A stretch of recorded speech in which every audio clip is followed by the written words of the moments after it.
la paz del cielo sea para con cada uno de ustedes. Le damos gracias a Dios por esta hermosa brisa que tenemos aquí. Esto es algo maravilloso lo que estamos aquí disfrutando aquí. ¿Verdad que sí? No tiene nombre.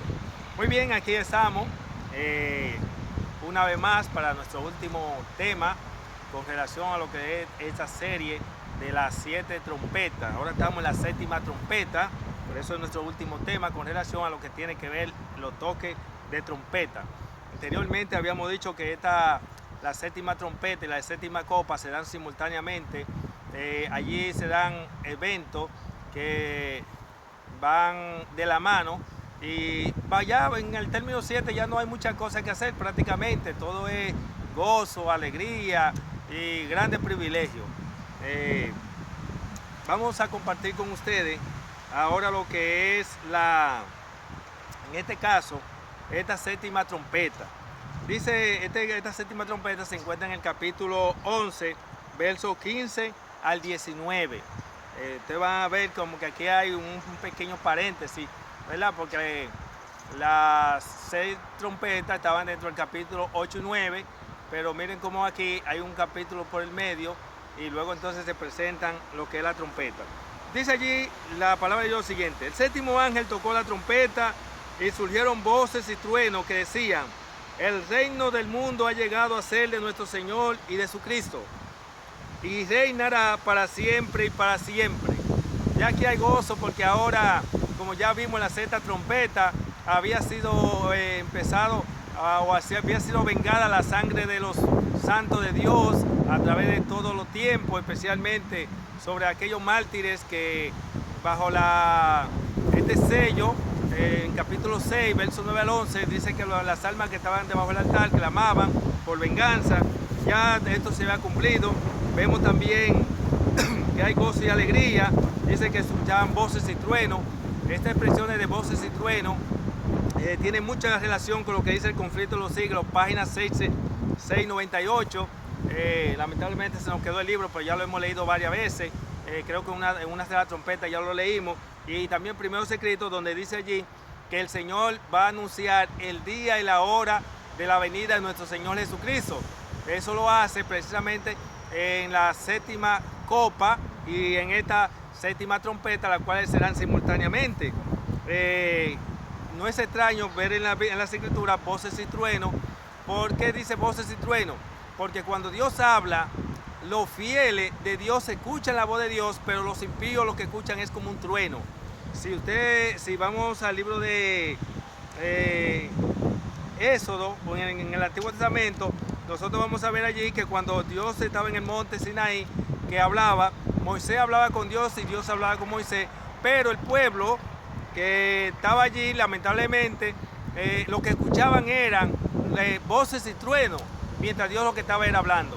También nosotros vemos que en el bautismo de Jesús, cuando usted va allí al relato, Jesús, el Padre dijo: he aquí, este es mi Hijo amado, en el cual tengo contentamiento. Pero nada más escucharon unos cuantos, aquellas voces, los fieles, los que eran de Dios, pero los que no eran de Dios, los que estaban en pecado, lo que escucharon fue como un trueno. Y ahora se da lo mismo en este caso, porque cuando Dios habla, entonces los siervos de Dios, los sellados, los que ya están preparados para la trasladación al cielo, ellos escuchan el día y la hora, pero los impíos, aquellos que no recibieron el sello de Dios, cuando hablo de los impíos, estoy hablando de los impíos tanto del pueblo como de los de afuera. Dicho sea de paso, usted sabe bien que la palabra de Dios habla de los impíos, los sacerdotes eran impíos. También la palabra de Dios dice: hombres que se gozaron una vez la verdad se convertirán en nuestros peores enemigos, son impíos. Toda esa gente lo que escuchan es como un trueno, pero no escuchan la voz de Dios. Pero los 144,000 de esos que vindicaron el nombre de Dios, que vivieron sin intercesor y no pecaron, que ese es el ideal y el propósito de Dios, Dios espera que tú puedas entender esto.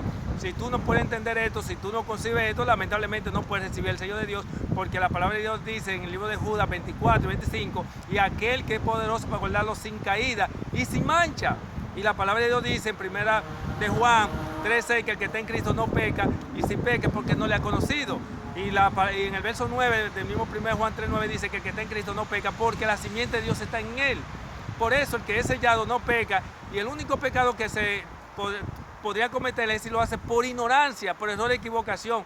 Por lo general, esa persona cuando se equivoca, que comete un error o pecan, es a favor de la verdad y no en contra. Por eso es importante que usted entienda que el propósito del proceso de santificación es que nosotros no cometamos ni siquiera el pecado por ignorancia.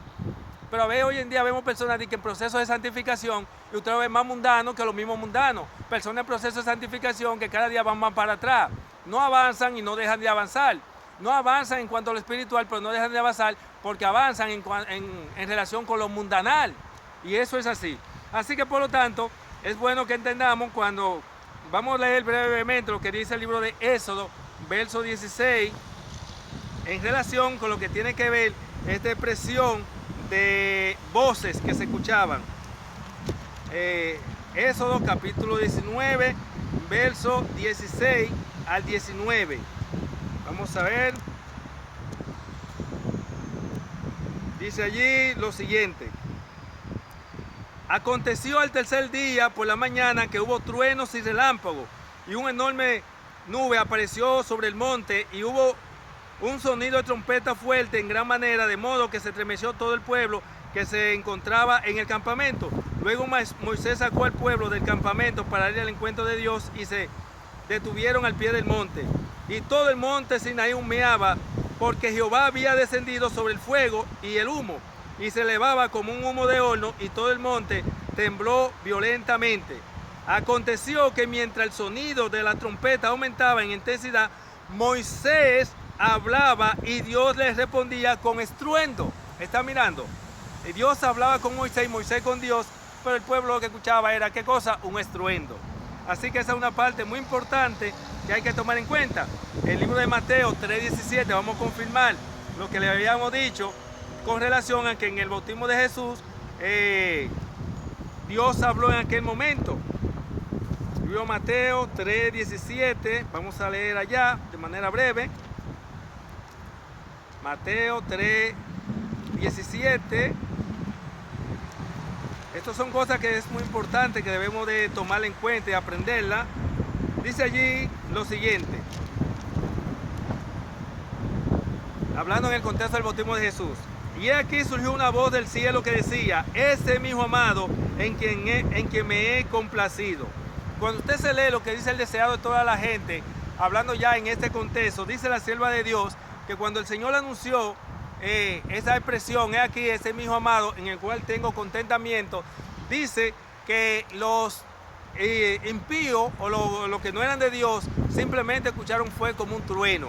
Así que es importante que tome en cuenta que aquí el Señor anuncia el día y la hora de su venida. Algunos dirán, pero el Señor dijo que el día y la hora nadie lo sabe.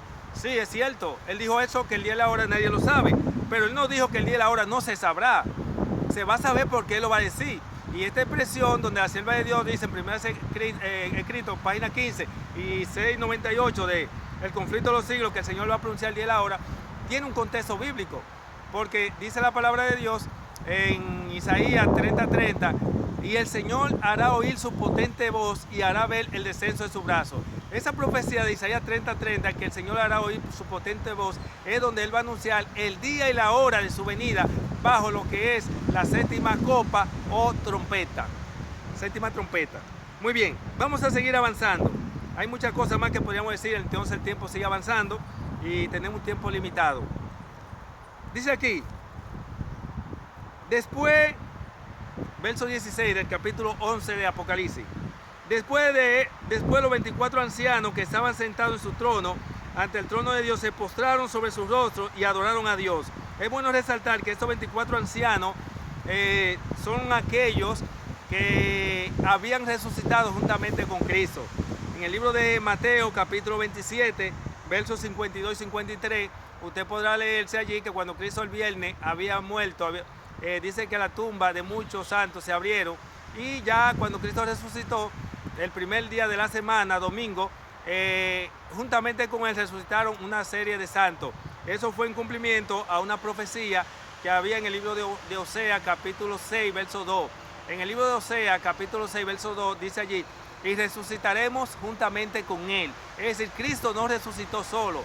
El día que Él resucitó, murieron un grupo de personas santas, a las cuales ellos tenían que realizar una misión importante. ¿Qué misión tenían que realizar estos que habían resucitado, que son llamados los 24 ancianos? Bueno, resulta ser que cuando Cristo había resucitado, los guardias que estaban en la puerta de la tumba de Cristo, dice que eran como muertos allí, y cuando ya ellos vinieron a despertar, ya Cristo había resucitado y había salido. Entonces dice que cuando ellos fueron a decir que él había resucitado, y los soldados, estos sacerdotes impíos, los pastores de aquel entonces, porque siempre los peores enemigos han estado dentro de la iglesia y al frente de la obra, estos pastores impíos, estos sacerdotes le dijeron a los romanos que dijeran que los soldados, que los apóstoles, sus discípulos, se habían llevado el cuerpo. Así que ellos le dijeron, no podemos hacer eso, porque si hacemos eso nos van a matar nuestro jefe. Y ellos dijeron, no se apuren, nosotros vamos a arreglar eso. Así que entonces ellos le pagaron a los soldados, y ellos entonces, los soldados, comenzaron a vociferar y a decir que el cuerpo de Jesús había sido robado por los discípulos. Claramente está, los soldados no le dijeron eso a su jefe, ellos le dijeron la verdad. Ellos le dijeron que Jesús había resucitado, le dijeron que los soldados, estos pastores impíos, estos sacerdotes, como siempre, que los peores enemigos son los de adentro, estos pastores impíos le habían pagado para que ellos dijeran que era que su cuerpo había sido robado. Y evidentemente pues siguieron promoviéndolo, porque al fin y al cabo los romanos no tenían problema con apoyar a estos pastores impíos.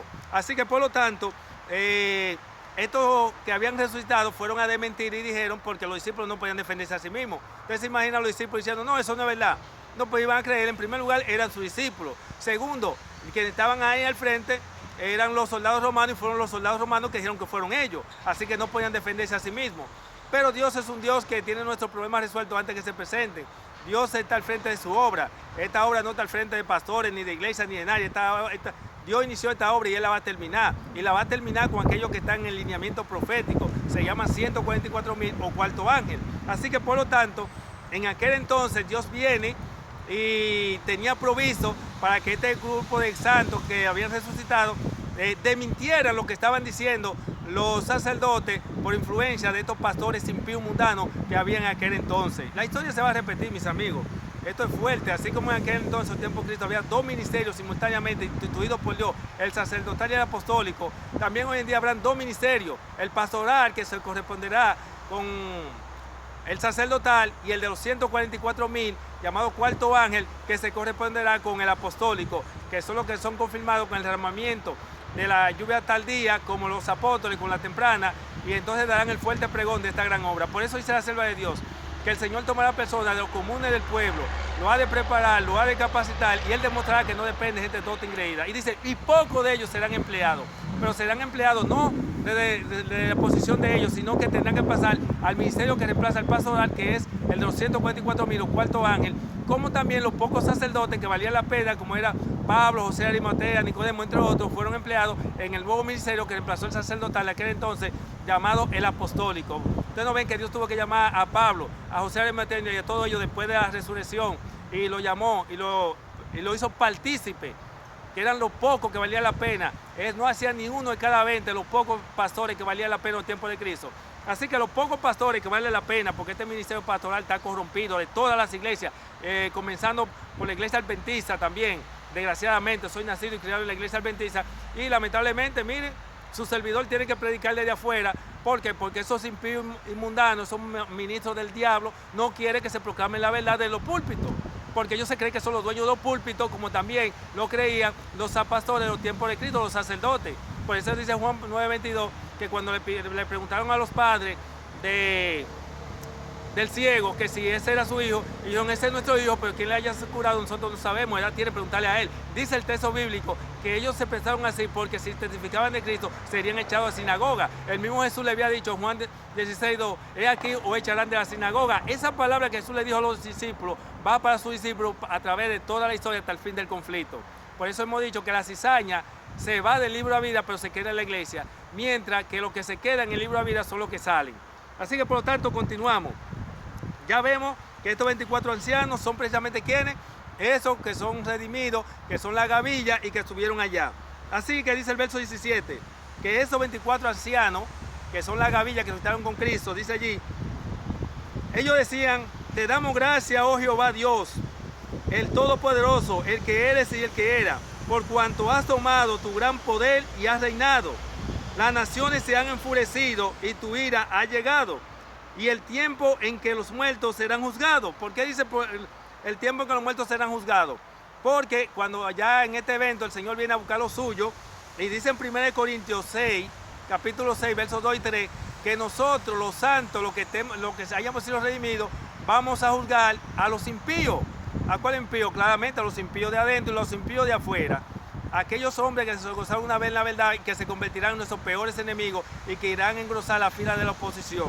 Ténganse cuidado, que hay pastores que quieren engañar a la gente y dicen, no, aquí dice, el texto dice que irá a engrosar la fila de oposición, como que va a salir de ellos. No, ellos irán a engrosar la fila de oposición desde su posición, porque ellos no van a engrosar la fila de oposición fuera de su posición porque no tienen influencia. Los sacerdotes de los tiempos de Cristo, que los pastores de ese entonces, fueron a engrosar la fila de la oposición, a unirse con Roma desde su posición. Ellos no fueron a engrosar la fila de la oposición abandonando su puesto. No se dejen engañar, que hay pastores que lo que les gusta es hacer la obra del diablo y tienen engañado a la iglesia para que la iglesia siga confiando en los engaños de ellos. Así, mis hermanos, que aquí vemos que dice que esta decía que ahora ha llegado el día de su ira porque ahora serán juzgados. ¿Quiénes? Esos impíos. Esos impíos mundanos serán juzgados durante los 1000 años que estemos en el cielo. Nosotros los santos hemos juzgado a los impíos. Y después de los 1000 años, entonces, el Señor les va a mostrar a través de pantalla panorámica toda su obra de engaño, cómo ustedes echaron fuera a los fieles de Dios, cómo le llamaban disidentes a los fieles de Dios, cómo ustedes se ponían a decir que en el santuario se intercede el día por pecado consciente y deliberado. El que enseña eso se está hablando por boca del diablo, eso no es verdad. Dice Hebreos 9:7 que en el santuario se hacía expiación por los pecados de ignorancia. Dice Eventos Últimos Días, página 222. Dice claramente que Cristo hizo provisión para cualquier tipo de pecado por ignorancia. La palabra de Dios dice que Dios no tendrá por inocente al culpable. Los culpables son los que han sido justificados y pecan deliberadamente. Dios no va a tener por inocente a ese tipo de personas. La palabra de Dios dice claramente que el que fue sacado de la inmundicia y conoció el camino de justicia y volvió hacia atrás, es imposible ser renovado. Dice que mejor hubiera sido no haber nacido. Pero toma los textos bíblicos del pecador que no ha sido justificado para querer contradecir estos textos bíblicos que son inspirados por Dios y que están en su contexto y que no tienen que ver con los textos que ellos emplean, que no son para el pecador que ha sido justificado, que en este caso es el justo. Pues, hermano, hay un problema serio. No es fácil la lucha que tenemos que enfrentar los que seamos sellados y los que somos sellados. No es fácil, porque nuestra peor lucha, nuestros peores enemigos no afuera que están, es adentro de la iglesia y al frente de la obra. Los peores enemigos de Cristo estaban dentro y al frente de la obra. Los peores enemigos de los reformadores de la Edad Media estaban dentro y al frente de la obra. Los peores enemigos nuestros, según el conflicto de los siglos, hombres que se gozaron una vez la verdad, se convirtieron en los peores enemigos. Es dentro, al frente de la obra que están. Irán a engrosar la fiel oposición desde su posición. No es que ellos abandonen su posición, no. Es que ellos abandonan, irán a engrosar, abandonan la fe. Bajan las normas de la iglesia para llenar la iglesia de impíos mundanos, para que entonces después, por voto de mayoría, toman decisiones, como en el caso de su persona. No, yo tenía que someterme a lo que dijera la mayoría. Tú tienes que someterte a lo que dicen los dirigentes de la iglesia, siendo yo un dirigente de iglesia y anciano de iglesia. Porque lamentablemente la minoría no puede tener razón, y eso es una ley que es del diablo. El diablo que ha introducido esa ley en la iglesia adventista, y especialmente en la iglesia adventista, que es donde tiene esa ley, que la mayoría tiene la razón, que está equivocado, mentira del diablo. En las otras son peores, en la iglesia es lo que diga el pastor y ya. Oiga, qué cosa más diabólica. Así que por lo tanto, en esta trompeta nosotros vemos, hay gozo, hay alegría, porque se escucha el día y la hora de la venida de nuestro Señor Jesucristo. Vemos a los santos decir, a esos 24 ancianos que son la gavilla, gloria al Señor, porque ya tus santos han vencido. Oye, cuánta alegría y cuánto gozo. Ya nosotros no vamos a tener que coger más lucha con los escogidos de Dios, instrumentos del diablo. Qué cosa más maravillosa. Dice allí,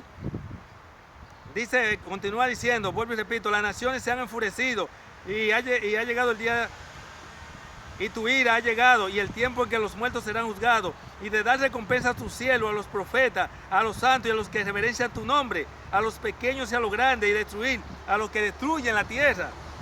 Dice allí, entonces fue abierto el templo de Dios en el cielo, y el arca de su pacto se hizo visible en su templo, y se produjeron relámpagos, truenos, ruidos, terremotos, y una gran granizada, gloria a Dios. Esta es una profecía importante, porque ¿sabían ustedes que eso de 1844, por ahí, el Señor dice que, me parece que fue uno de los pioneros, me parece que fue José Bay, no me acuerdo bien, dice que él vio el cielo abierto y vio el templo de Dios, y allí se vio el arca del pacto y vio los 10 mandamientos. Y entre ellos vio lo hermoso que sería el sábado. También a la sierva de Dios se le presentó esta visión. También ella vio el cielo, vio en el santuario los mandamientos de Dios, y vio allí el cuarto mandamiento que brillaba más que los demás. También en este capítulo, nosotros vemos que en el capítulo 15 hace alusión, en el 15:5, también se repite esta parte donde dice allí: después de estas cosas miré y el templo del tabernáculo, el testimonio, después de esta cosa miré y el templo del tabernáculo, el testimonio que está en el cielo, fue abierto. Oye, se repite en varias ocasiones, se ha dado este caso.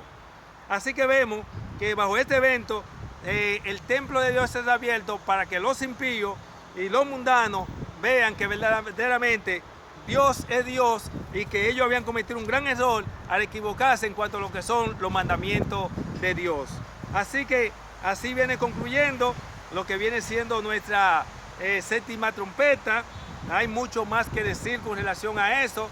Usted puede seguir estudiando, puede seguir indagando con relación a ese maravilloso evento. Así, mi amigo querido, yo espero que usted sea de aquellos que se pueda gozar en ese día y decir: he aquí nuestro Dios, le hemos esperado, nos alegraremos y nos gozaremos en tu salvación. Así que, por lo tanto, es el propósito de Dios que tú seas de ese grupo especial llamado 144,000 o cuarto ángel, que es la iglesia triunfante de Dios, la cual es un residuo de la iglesia militante que triunfa. Recuerde que hemos dicho que la iglesia militante no es triunfante ni será triunfante. Quien triunfa es un remanente de la iglesia militante. Así que esperamos que usted pueda ser de ese remanente. Esperamos que usted pueda ser de esos victoriosos. Que usted se regocije con todo lo demás, y que en ese día usted sea lo que tenga el privilegio de juzgar a aquellos perdidos durante esos 1000 años, donde dice la palabra de Dios, como ya citamos, 1 Corintios 6, 2 y capítulo 6, versos 2 y 3, donde dice que nosotros los santos juzgaremos a aquellos que se pierdan. Así, mi hermano, ha sido un placer una vez más. Le habló su amigo Nelson Cuarto Ángel por este medio, La Verdad del Cuarto Ángel de YouTube. Esperamos que el Señor pueda grandemente darle ese privilegio, que usted pueda escuchar la voz de Dios anunciar el día y la hora, y que no esté del grupo equivocado, que lo que escucharán será un ruido y estruendo de trueno, cuando realmente es Dios que está hablándole a sus hijos.